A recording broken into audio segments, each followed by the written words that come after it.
መንገድ የመኪና መተላለፊያ ብቻ አይደለም፣ ለሰዎች የዕለት ተዕለት ኑሮ መሰረት እንጂ። መንገድ ሲኖር ህይወት ቀላል ይሆናል። መንገድ ከሌለ ግን ኑሮ ይከብዳል። ይህች ለምድር ለዓለም የሚተርፍ ምርጥ ቡና ብታመርትም ምርቱን ወደ ገበያ ለማውጣት አመች መንገድ ባለመኖሩ ግን ከፍተኛ መሰናክል ሆኖባት ቆይቷል። ብዙ ችግር ነበረብን። ዝናብ ሲዘንብ ውሃው ይሞላል፣ ጭቃው ያስቸግራል። ንወጀተሙን አላሚ ጉዳይ ቀደም ሲል መግባትና መውጣት እጅግ አስቸጋሪ ነበር። ታማሚዎችንም ወደ ሕክምና ተቋም ማድረስ አንችልም። በዚህ የመንገድ እጥረት ምክንያት ብዙ እናቶች በወሊድ ጊዜ ሆስፒታል ሳይደርሱ በመንገድ ላይ ህይወታቸውን አጥተዋል። አማከራን ኩን ንወጀተሙን አላሚ መተኮ አርገን አሁን ላይ በጎማና በጌራ ወረዳዎች መካከል አዲስ ተስፋ እየለመለመ ነው።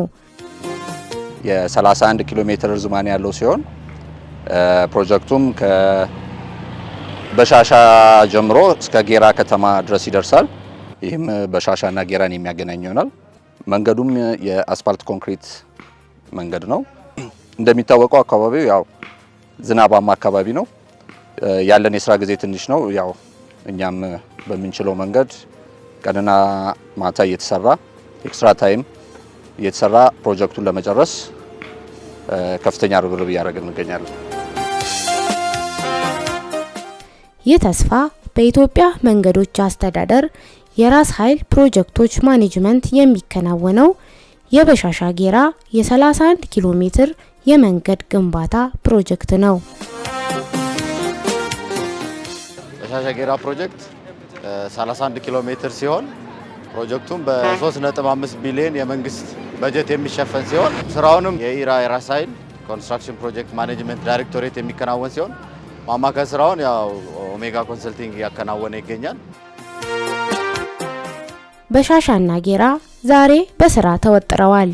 ይህ መንገድ እውን እንዲሆን የግንባታ ባለሙያዎች ሌት ተቀን እየደከሙ ይገኛሉ። በዚህ ሰዓት እየሰራን ያለነው ከፕሮጀክቱ መጀመሪያ ከ17500 ጀምሮ ኦልሞስት 32 እስከሚባለው ድረስ የ12 ኪሎ ሜትር የሚሆነውን ቦታ ቆረጣ ያለውን ስራ ጨርሰን አርዝወርክ እየሰራን እንገኛለን። አንደርከት ሪፕሌስ አድርገን የሰብግሬድ ፋይናል ኦልሞስት 12 ኪሎ ሜትሩ ሰብግሬድ ፋይናል አድርገናል። ወደ 10 ኪሎ ሜትር የሚሆነው ደግሞ ኬፒንግ ፋይናል አድርገን ለሰቤዝ ለመጀመር ሂደት ላይ ነው ያለነው። የተቀሩ ደግሞ ፓይፕ ካልቨርቶች የተጀመሩ ያሉ ፓይፕ ወደ 6-7 የሚሆኑትን ጨርሰናል። ባሰብ ክፍት ሆነዋል። ከተሞች ላይ ደግሞ ስትራክቸር ለመጀመር የካባ ማምረት ስራ እየሰራ እንገኛለን።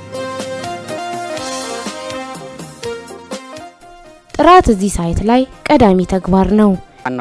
አንደኛው ፕሮጀክቱ ኳሊቲውን ጠብቆ በስፔሲፊኬሽኑና በኢራ ስታንዳርድ መሰረት እንዲያልቅ ከተፈለገ የኛ ቁጥጥር ከፍተኛ ሚና አለው። የአፈር ምርመራውን ጨርሰናል። ይህም እየተሰራ የሚገኘው አሁን የምታዩት ሙሉ በሙሉ ሪኳየርመንቱን ያሟላ ስለሆነ ነው እየተሰራ የሚገኘው። ያንዳንዱ የሚሰሩ ስራዎች ሪዛልቱን አሟልተው ነው እየተሰሩ የሚገኙት። ሪዛልቱ ያላሟሉት ነገሮች ደግሞ ሪጀክት ተደርገው ሪቴስት እየተሰራ ፋይንድ አውት እያደረግን አዲስ ሎኬሽን እያገኘን እየሰራን ያለ ነው።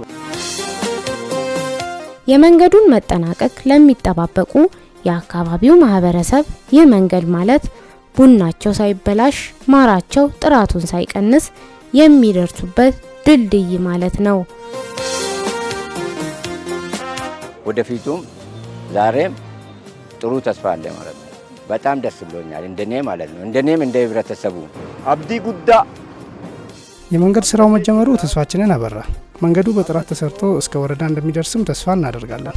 ያለው ለውጥ በራሱ ደስ የሚያሰኝ ነው። አብዲ ጉዳ ይችላል ቀምና ጀቹ ለከራከና በእያንዳንዱ የመንገዱ ግንባታ እንቅስቃሴ የኢትዮጵያ መንገዶች አስተዳደር የህዝቡን የኑሮ ተስፋ እውን ለማድረግ በቁርጠኝነት እየሰራ ይገኛል። በአመት ውስጥ የ5 ወር ጊዜ ነው ሊኖረን የሚችለው። ከዛ ውጭ ያለው ግን ኃይለኛ ዝናብ ያለበት ቦታ ስለሆነ ሪሶርስ በመጨመር የሰው ኃይልም በሽፍት እንዲሰሩ በማድረግ ኤክስትራ ታይም ያለችንን የበጋ ጊዜ ኤክስትራ ታይም በመስራት የፕሮጀክቱን በተያዘለት ጊዜ ለመጨረስ ርብርብ እያደረግን እንገኛለን። ፕሮጀክቱ እንግዲህ አሁን ባለበት ሁኔታ የአብዛኛው ሰብግሬድ ደረጃ የደረሰ ሴክሽኖች አሉት። ቤዝ ኮርስ ክረሺንግ ጋር ተያይዞ ያሉትን ዝግጅቶች ማጠናቀቅ ይጠበቅበታል። ለዛም የሚሆን አስፋልት ፕላንት ማቅረብ፣ ሌላ አማራጮችን አይቶ በዚህ በጀት ዓመት ክረምቱ ከመምጣቱ በፊት 10 ኪሎ ሜትር የመስራት እቅድ አለን። ይህንን ለማከናወን እንግዲህ በእኛ በኩል ከማኔጅመንትም ጋር ያሉትን ክፍተቶች የሰው ኃይልም የሪሶርስም ችግሮችን እንዲፈታለት በቅርበት የተነጋገርን መፍትሄ እየሰጠን ያለ ነው። እነዚህን ጉዳዮች ከተፈቱ ያቀርነውን በበጀት ዓመቱ 10 ኪሎ ሜትር አስፋልት የመስራት እቅዳችን ይሳካል ብለን እናስባለን።